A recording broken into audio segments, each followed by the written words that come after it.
LCDG Fiction Originale. Pour vivre cette expérience, mettez votre casque.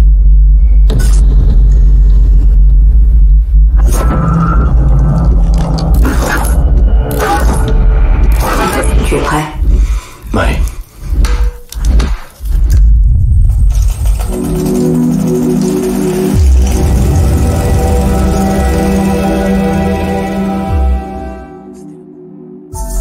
Aujourd'hui, nous avons franchi une nouvelle étape. Plus de 75 décideurs et dirigeants viennent de signer l'appel. Grands groupes, licornes, start-up, fondations, organisations non gouvernementales, de France comme de tous les continents, tous reconnaissent, en signant ce manifeste, leur impact social, sociétal et environnemental.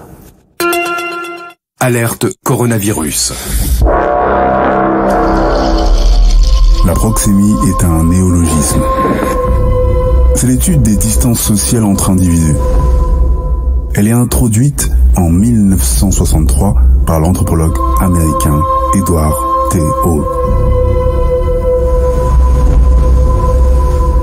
Il dit qu'il existe 4 distances lors des échanges entre individus. La distance intime, entre 15 et 45 cm. La distance personnelle, entre 45 et 135 cm. La distance sociale, entre 1m20 et 3m70. Et la distance publique, supérieure à 3m70.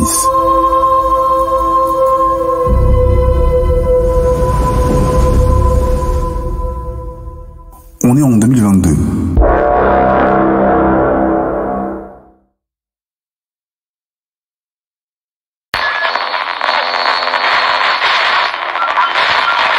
L'immunité collective correspond au pourcentage d'une population donnée qui est immunisée et protégée contre une infection à partir duquel un sujet infecté introduit dans cette population ne va plus transmettre le pathogène car il rencontre trop de sujets protégés.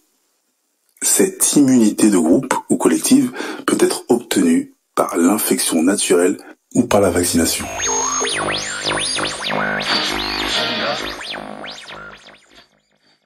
2022 »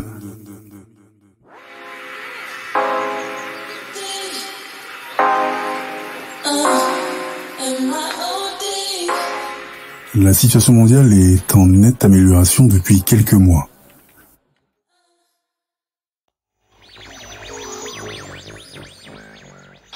C'est un pas en avant inédit et je veux en remercier aujourd'hui très solennellement les premiers signataires.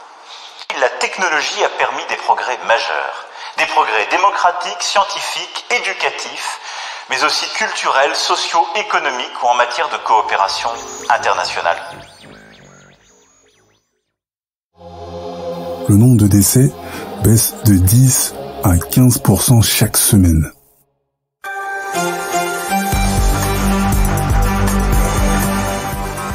Une petite lueur d'espoir également. Le confinement commence à porter ses fruits. Le nombre de personnes en réanimation, tout âge confondu également. Nous sommes dans une phase plutôt positive. Cependant, en France, et plus précisément en Île-de-France, un léger vent de doute subsiste. D'où vient réellement ce virus ?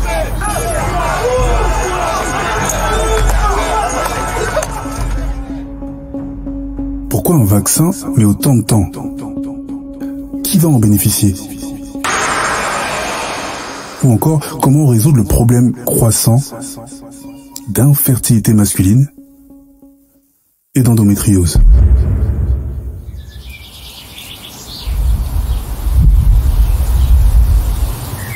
Septembre 2022, propriété d'Amani. Piscine privée, la bande blanche, intérieur jour.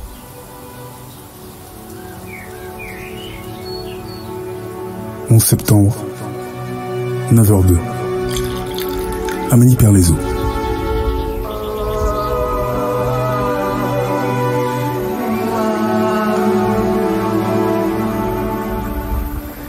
Vêtue d'une longue robe de chambre blanche transparente, elle barbote, le visage apaisé, dans une piscine de 10 mètres carrés.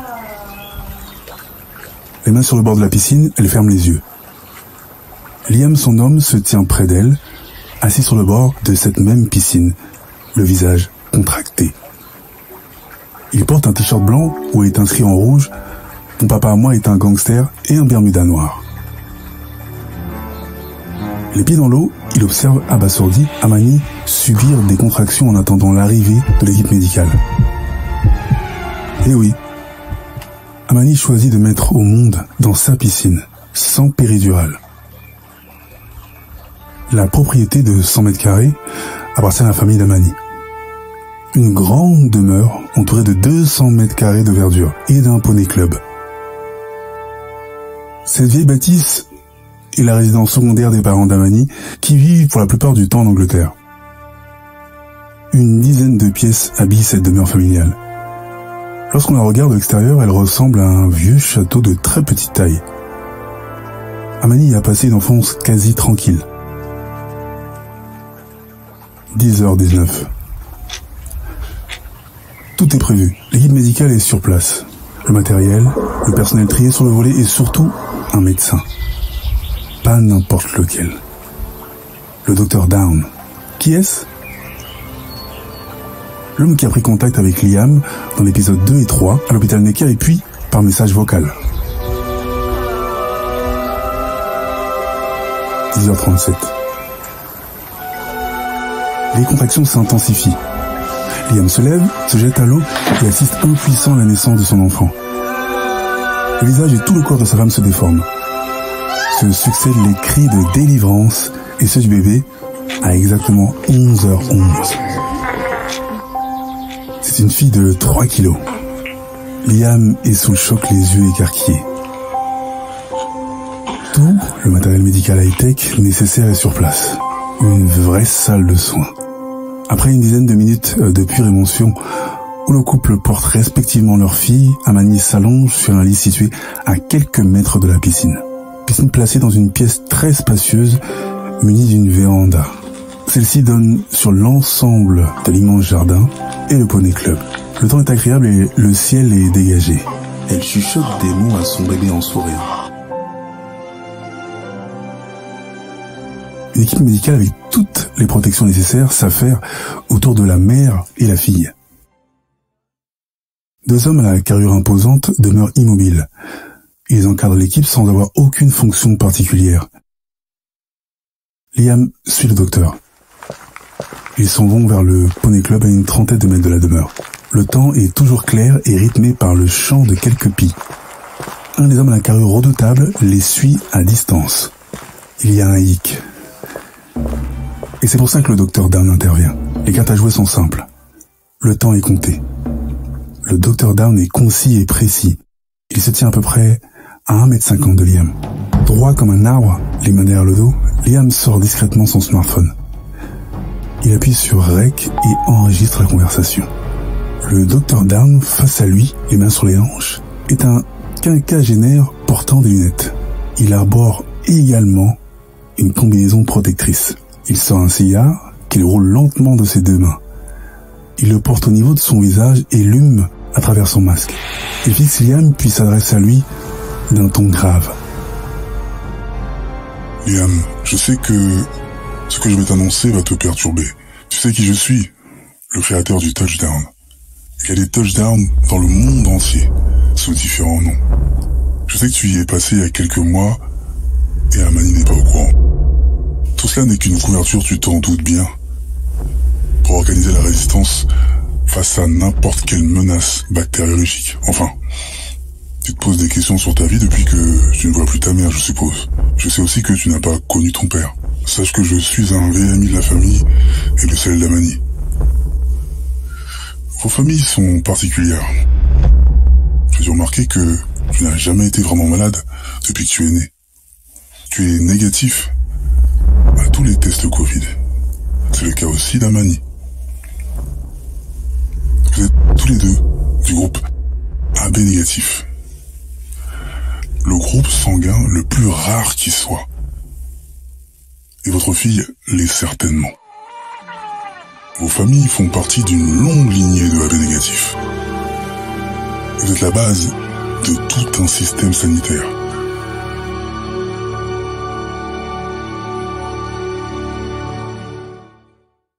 Bon, avant d'aller plus loin, je tiens à parler en présence de la compagne, c'est important. Comme ça, je vous annonce l'intégralité de ce que vous devez savoir. Je travaille en fait pour un conglomérat des scientifiques. Vos parents... On entend le bruit de quelques chevaux galopant dans leur enclos, à quelques mètres d'eux. Liam fronce les sourcils, appuie légèrement sur la touche stop de son P20 Pro afin d'arrêter l'enregistrement. Il se retourne un instant, regarde l'homme qui se tient à une vingtaine de mètres d'eux et se met à sprinter en direction de la maison. Il court tellement vite qu'il s'en étonne lui-même. Sa course se stoppe par un plaquage. L'assaut est brutal. Liam est presque KO. Le deuxième homme à la carrure imposante arrive en trottinant. Ils agrippent Liam et finalement, tous les quatre retournent dans la demeure. Liam recouvre ses esprits. Son faciès est sévère. Il est assis sur le lit où se trouve Amani. Ils se tiennent la main. Liam regarde le sol et Amani écoute attentivement le docteur. Voilà ce que j'ai dit à Liam dehors. Vous savez tout. Vous devez prendre vos responsabilités. Votre sang est la base de la constitution du vaccin.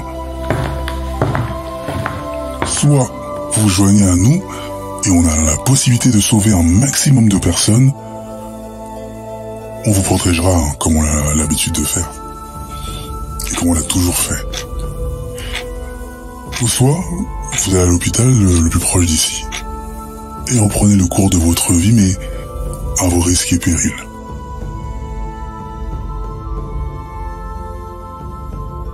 Liam garde la même posture. Amani le regarde et le tire vers elle. Elle le serre dans ses bras. L'équipe médicale s'occupe du bébé. Et des hommes imposants se tiennent prêts. Quoi qu'il advienne, il n'y a plus de libre arbitre pour eux.